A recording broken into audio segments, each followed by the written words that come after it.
Thank you guys for tuning in to Be Insightful in Technology podcast. My name is Shakira Johnson, also known as Shy, and I'm here to help you gain knowledge, wisdom, and understanding to be insightful in technology. Today, we have an amazing person that I met at the Whitfield Pros event, and I can't wait to have her talk about her journey and her experience into being a software engineer. So, let's have her introduce herself. Oh, hey, what's up? I'm so excited to be here. And thank you so much, Shakira, for inviting me. This is so awesome. This is the very first podcast I've ever been to. And anyway, to answer the question, hi, I'm Greatzel Unabia. I'm a Filipina slash Vietnamese software engineer. Do I say my whole introduction here, right? Yeah, go ahead. All right, so let me say the full introduction. Hey guys, I'm Greatzel Unabia. I'm a Filipina Vietnamese software engineer.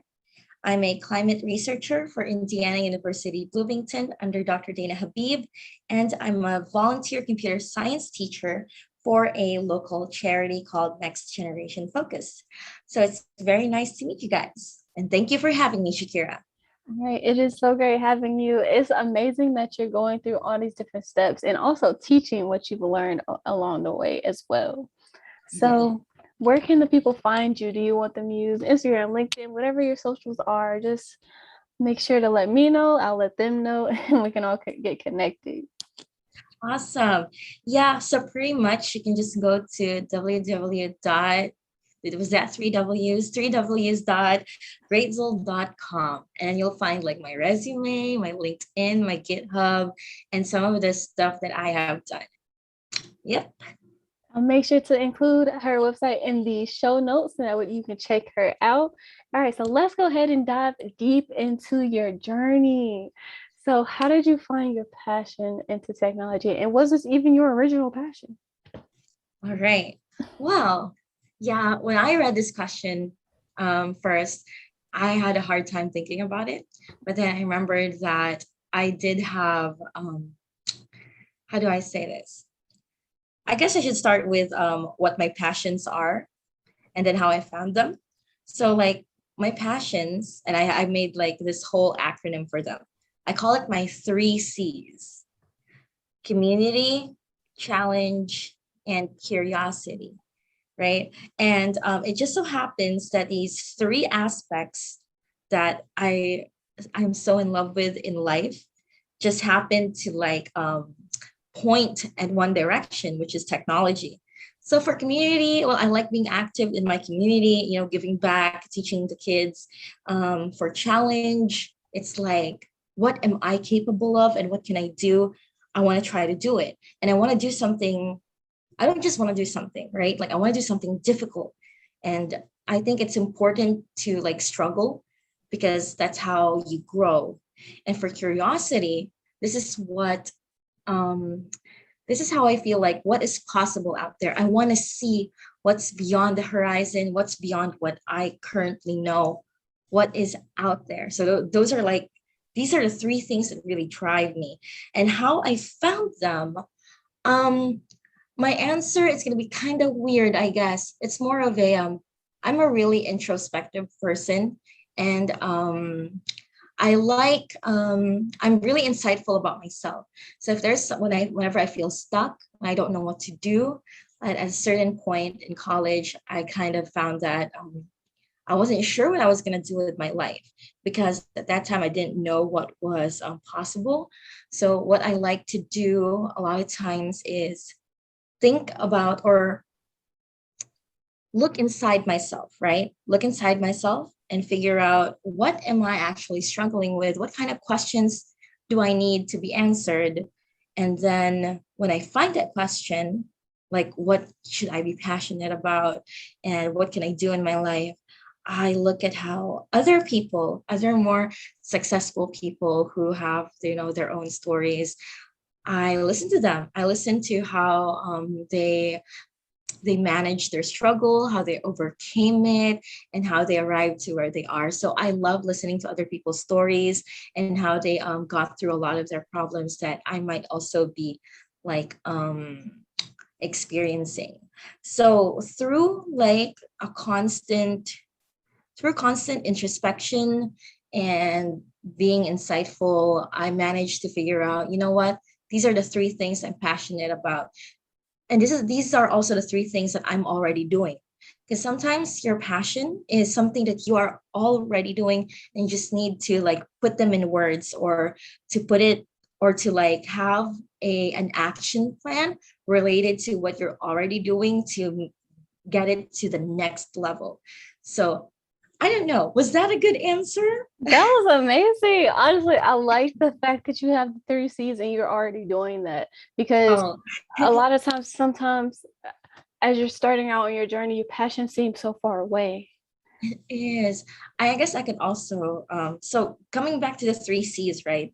And how I found a passion for technology. So before, like, even though when I said before, like before when I was like in high school, right? Like a young teenage girl, I loved it. Science and technology. I loved it.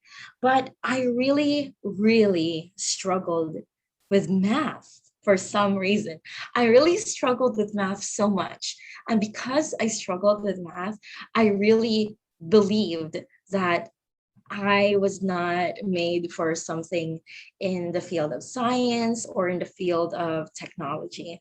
So when I moved to America, that was in 2016 because I grew up in the Philippines. I I just focused on something that I thought I could do, which is art. So I thought, you know what, I only belong in like a creative space and all that stuff. So what happened was, in my school, Georgia Gwinnett College, they have a degree for digital media. And I thought that this would be perfect to like for a road to animation. And then, but for GGC, it's kind of different because their digital media kind of concentration is is a science concentration. So there's a whole lot more science than art in digital media. That was when I was there. I don't know now if they've changed it, but so that's what I thought. In the end, I after doing some programming, I was still struggling, and at the end, I thought that I would just completely just move on to doing animation. But I joined like one women in technology coding boot camp, and I told myself that that was my last boot camp ever. But I mean, my last event related to technology. But it was a boot camp where Penny Collins went to. So Penny Collins is the president and CEO of Women in Technology here in Atlanta. She went there and she slayed. Like, she went there and she immediately, like, she didn't even say anything. She just went there. She just had a vibe. She showed us her experience and she told us her experience, where she started in tech and how she got to where she was. And in that moment, I decided that, you know what, if Penny Collins can start out as a receptionist with a music degree, and then she became the CEO of a company along the way, just living and learning and always learning, then maybe I can do it. That was one of the most like that was like a stark how do I say it? It's like a stark moment for me. Like, maybe I can do it too, right? Like, maybe I can succeed in technology if Penny Collins says that I can. When After that event, I actually approached her and I said hi, and I told her that you are so empowering, and I told her that I wanted to be like her one day, because she was so like she had like such a great vibe, and that she walks into the room and she inspires you with her story. And that's what I really liked. And then she said to me, no, you're gonna be better. And I was just floored. And I think so I'm always the kind of person who works really hard to get to where I want to be. But at that time, I really decided that I'm going to take up a bigger challenge, which is to prove to myself that I can belong in the field of technology, and I can. And even though I struggle, I could still make it. I can still make it. So yeah, that's kind of where the ball started rolling. Plus, with all the support of my community at Georgia Gwinnett College, like our professors, Dr. Park, Dr. Sonal Dekany, Dr. Johnson, and then there's Women in Technology, this whole big organization that's always like cheering on you to like do your best. So that's the challenge aspect of my three C's, and I guess community is also there because in a sense, right, they supported me a lot, and because of that I can give back to my local community as well. So yeah, that's another, like, that is an implementation of the three C's. Like you, that is very well said. I like that you touched on how going to this boot camp, you found someone who inspired you to basically make that switch and continue on throughout this journey. I Mm-hmm. feel like a lot of people might not even know how much they inspire others. And you teach coding, and your students may be so inspired by you to continue on that journey as well. So, Oh, that's so sweet. I really hope so. The goal is, because these are like 8 and 9-year-old kids. mhm. Goal is to one day see them like, in college. Like I keep teaching them, and one day, bam, they're in college studying software engineering, and then they graduate. That would be so amazing.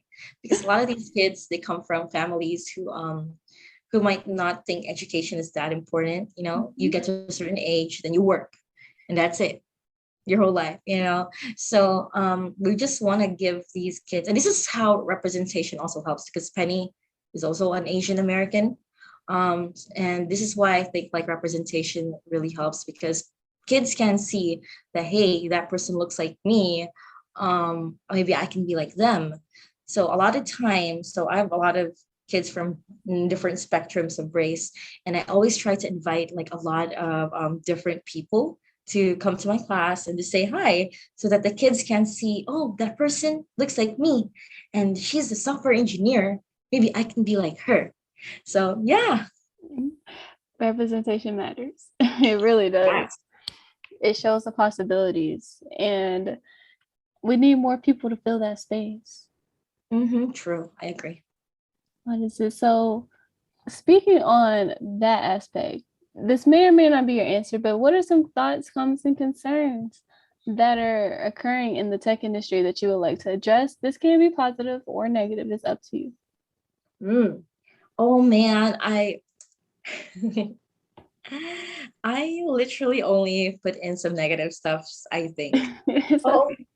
you know what? I forgot to there I'm gonna cite something in here, but I forgot the research paper and who made it. But anyway, let's start. Comments and concerns of the tech field, right? Mhm. The one thing, and no surprise, I'm gonna mention this, is sexism. And well, a lot of times, right? To be honest with you, like I don't like in my community, I mean, sorry, in my company and the people I work with, like it's pretty great. Like I don't feel it at all. But despite that, like there is a research about how in some male sex in oh sorry, I was thinking about sex workers because there's sexism in here. Anyway, you can cut that off if you want. Okay, so sexism. So it turns out there is a research paper where male colleagues can think of separate sciences by soft and hard sciences. And a lot of these male colleagues, when they answered the survey, they they describe a field of science as a soft science if more women is in there. And soft science is like, oh yeah, it's science, but it's like something that they think it's easy to do. And hard science is not a lot of women in it. So I think that's a big problem, because even if like we don't see it like explicitly, people can still think this way in the inside, and it still affects their decision making and all that stuff. And it would be a problem, especially if they have some kind of power in their workplace. So that's always going to be a problem for me, I think, because there's also like, and this is my opinion, I guess, also, a lot of times when a woman succeeds, it is rare that people um, attribute it to her. People will say, oh, she got help from this person. Oh, that's because it's pretty privilege. Oh, it's because of this and that. And Well, rarely. I've noticed that too. Okay, so let's Oh, let's go get ahead. into it. So I've noticed when a lot of women talk about their success, they have to they have to continuously add things like I did this, I did this, I did this, just for it to equal up to like one thing a man did and let him have that, but she never gets to actually have it herself. Mm-hmm. Yeah, I did notice that as well. So I think that is a consequence of our current thinking. And we've come a long way as a society, but we really need to do more, I think. Like a lot of times, feeling like, for example, like in college campuses, right? Mhm. There's not a lot of young women who go for tech. They don't see themselves in it. And I think, if you don't see yourself in a certain field or anywhere, you're not going to try to go there. I think there is like this entire, like half the population like has this great talent and capability to contribute to the world of technology, but because of how like we have like poisoned our view um of women and what they can do, like we are being deprived of that. So it's a long way, and I'm glad to be working with organizations like WIT and the local charity to teach young girls as well, to support women, because even support women in tech, because even I thought that I was going to switch because I thought I couldn't do it too. And I'm here now and I work as a data engineer. So, excuse me. So yeah, it's pretty insane. Um, yep. So that's one of the things that I think is a problem. And a lot of people will say, "Oh, it's not a problem," but sometimes, well, there's two things. Oh, I don't want to go into like this a weird tangent right now. I was Let's gonna just say it's say, okay. It is oh, okay. it's okay. Yeah, Okay. Because sometimes, like, how do I say it? Sometimes women ourselves have like inner misogyny. And I did have this back then when I was like early on in college. And I was thinking, and inner misogyny comes in different forms. Like, you don't really, it's not like you go see another woman and you say, and you're not supportive of them. Sometimes inner misogyny can be like, oh, I'm not like them, I'm not gonna join with, because like I'm one of the guys, and maybe it's dramatic over there or something like that. And I just didn't see how it would enrich me. But I was so wrong when I got invited to Women in Technology, and I was part of the a leadership group in my college. Like, it was so good. It felt amazing. It felt amazing to have all these women. I am so sorry about that. that's okay too. So it was amazing basically seeing all the women being a Mhm. part of this organization to help you basically see more representation and also see more women succeeding in the industries that you're looking to be in. Yeah, it feels great to have a woman like at your back. Oh no, is that what they say? Like on your back? I forgot the idiom. It feels great to be supported by a woman. Mm-hmm. In women technology, there's a whole entire community of us. And and because of that, that's what I learned. Oh, I did have inner misogyny and I was wrong. And I say the story because I bet there are other young women out there, like maybe in college, who might feel the same way, like, oh, I don't belong with them and all that stuff. But you do. Like you can belong. And it's really like accepting over there. Like so many different people just work together. It's amazing. But yeah, so I think sexism is a problem, like in the tech field. There's probably a whole lot more research backing that up that I don't remember right now. The only thing that I remember that I am furious about is the soft science and hard sciences research.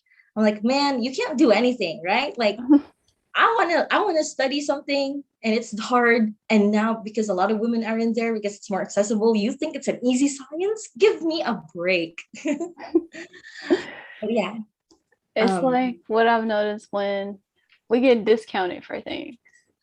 mhm, And it's mhm, just like, when is that gonna change? mhm.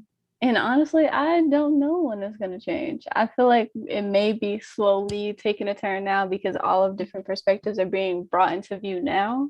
Like you Mhm. can more openly say how you feel and what you think. Mhm. It just takes a lot more change, a lot more in the movement to actually Yep. flip that point of view or at least erase that point of view. It's just like, for one, researching anything can be hard. It doesn't even matter what it is. It's just taking that and seeing something as like more masculine and feminine, Mhm. like those ideas themselves Yep. basically translate into like many different career fields in general. Like they might say nursing might be such a feminine thing and it becomes soft. Right. Yes. Oh, even even like work, even tasks that are considered quote unquote womanly is hard. Like the tasks of a, how do I say this? Like in a domestic traditional way, right?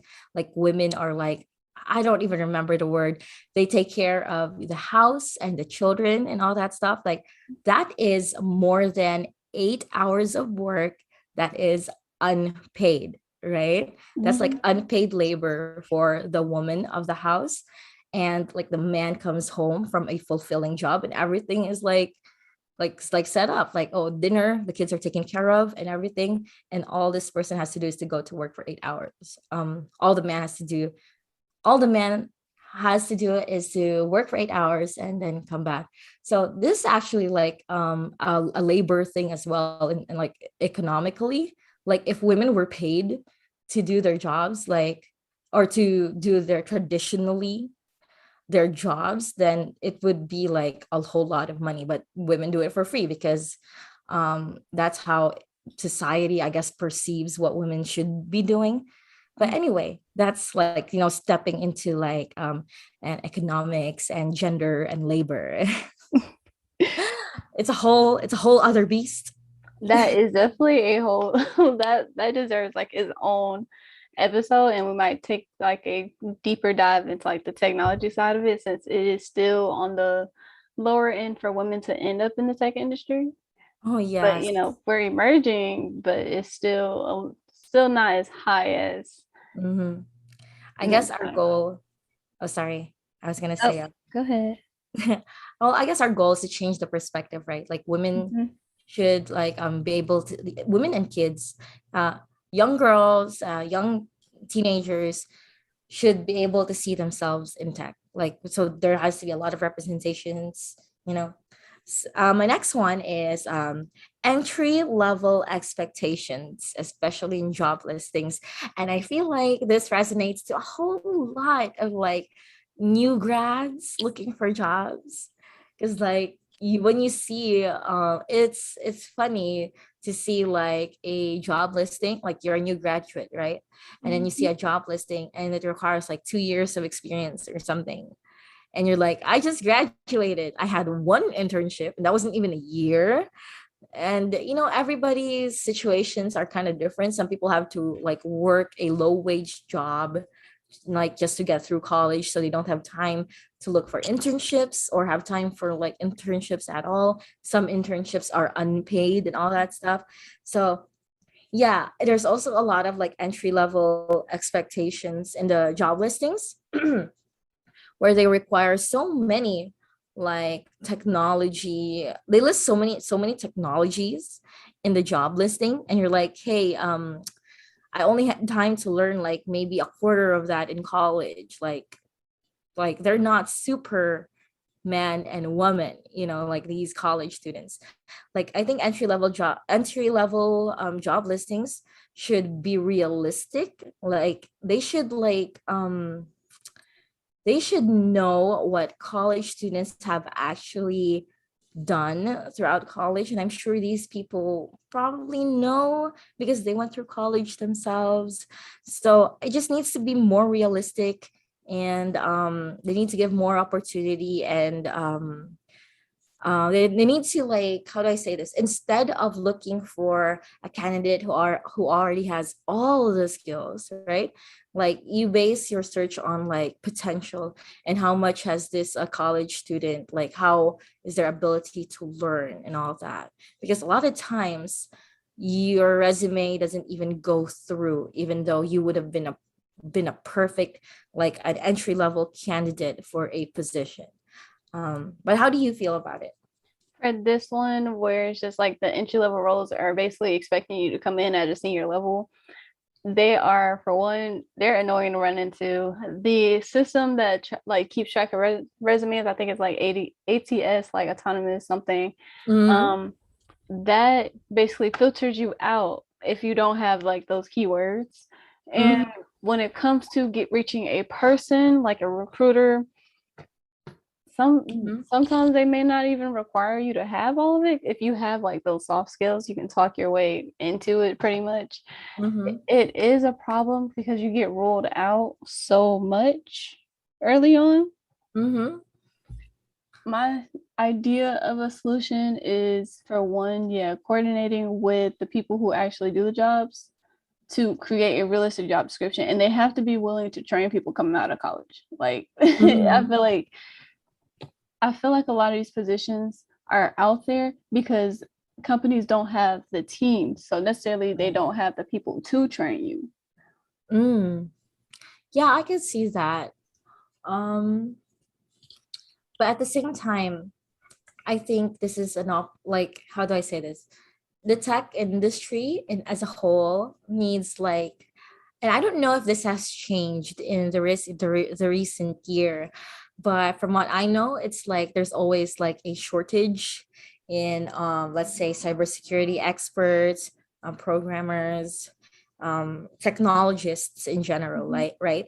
So companies have to, in a sense, deal with the fact that, hey, we need technologists. One. Second, we have, how do I kind of lost my train of thought.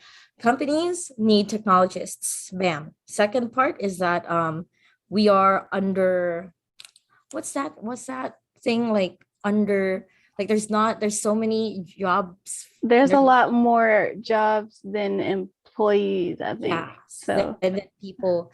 So it's that's an one, employee's market, I think. They can right? choose what they want. So that's one aspect.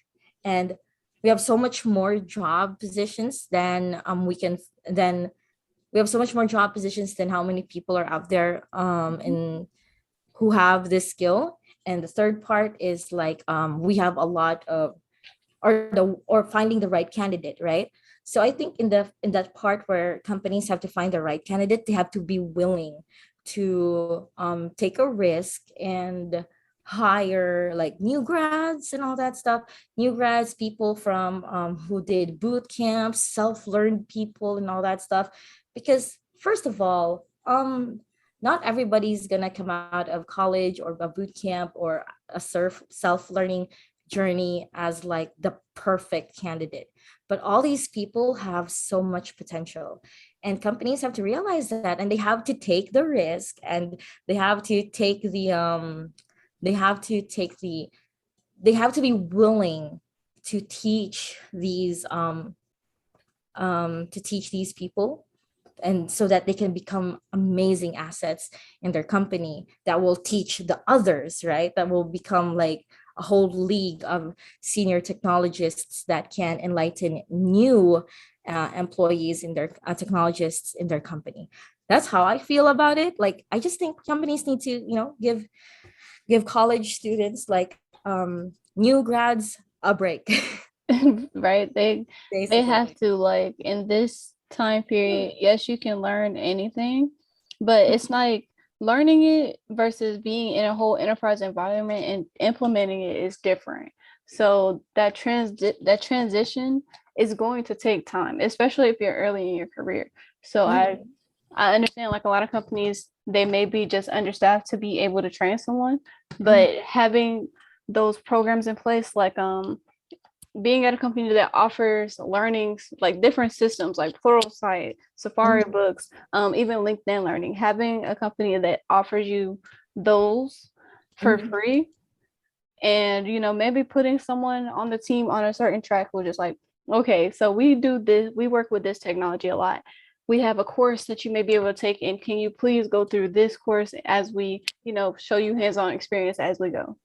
Yes, I think so. So that's also like invest. I'll hear that's the word. Companies need to invest on their people more, especially if they're new. And it's also money and time. But I think it's gonna be worth it, because these people are gonna become great assets. So yeah, so that's one topic. I have a few more. Like I have one, two, three, four, I think five more. But we have a few more minutes, so I want to get to like a quick, like, three step way of how you got to where you are, and Oh, then like your motivating, insightful quote. okay, so sorry, what was the last one? Oh, your quote, your motivating quote that's helped you along your journey. Okay. So, how I got to where I am. So, let's see. A lot of Okay, let's start with I grew up in the Philippines. I grew up there and I moved to America in 2016. And the reason I moved was because I wanted a better education. I'm not saying Philippines does not have a good education, does not have like a good institutions for education. They do. The problem is we couldn't afford it. And it's kind of crazy how like it was easier for me to come to America than go to those great schools for college. But that's because my dad was already here. My dad is a Vietnamese refugee, and at a certain point, 15 years ago, America was like, come to America. So that's how my dad became a citizen. That's how I'm here chasing the American dream and to graduate here to have a good education.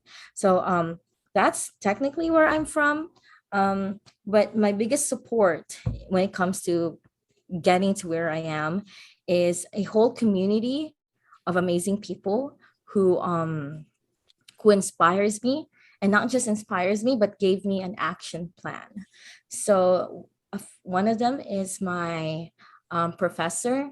Her name is Dr. Hyesung Park. She doesn't only tell me I think you can do it or I believe in you. She also has an action plan. Hey, there's this link, there's this research programs, and why don't you try to apply for this? And that action, so that moral support plus an action plan and a goal really helped me to get to where I was. I mean, sure, you can do it on your own, but sometimes we don't have the strength and we don't have the how do I say it?